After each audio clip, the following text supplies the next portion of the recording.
Друзі, привіт! А у цьому відео я розповім вам, як вірно обрізати колоновидну сливу.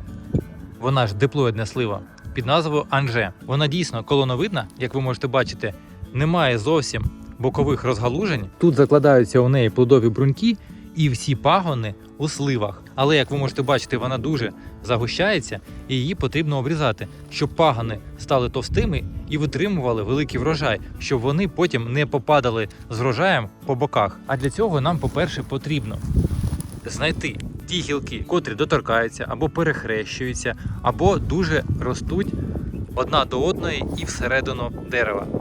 Ось ця гілка, вона йде на перехрест, і тому її потрібно видалити. Видаляємо по правилах, як і на всіх деревах, на кільце, лезом ставимо до самого стовбура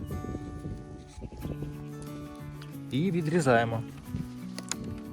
Бачите, вийшов такий закус дерева. Це обов'язково потрібно доробити ножем, інакше така рана буде погано загоюватися, тому що кора відійшла. Такий зріз, він вже більше 1 см. Його потрібно замазати. Я замазую саморобною замазкою, яку я виготовлюю із негашеного вапна, мідного купоросу та фасадної фарби. Як її приготувати, залишаю посилання у правому верхньому куточку. Зараз після обрізки я всі ці зрізи позамазую. Тепер продивляємося по гілках. Ось ця гілка в нас йде, вона поодинока, її ми не чіпаємо. Беремо іншу гілку, вона йде і має ось такий тонкий приріст. Ця гілка пішла товще. Та, що тоньша гілка, ми її беремо і відрізаємо. Тут ми бачимо ось таке розгалуження, але догори, коли вони йдуть, вони торкаються одна одної. Тому ось тут нам потрібно зробити зріз. Тут також само. Виросло 2 гілки, ми беремо, та, що зростає у нас у центр, ми її відрізаємо. І для того, щоб зберегти лідера і невеличку ярусність, лідер у нас повинен бути трошки вище, десь на 30 см. Усі ці я поприрізаю.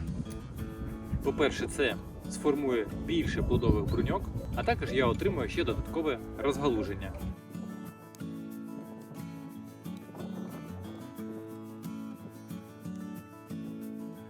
Ось це і все.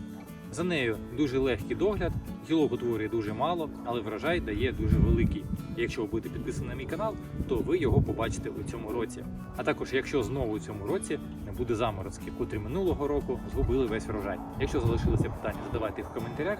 Я вам бажаю гарного дня і зустрінемось у нових відео. Бувайте!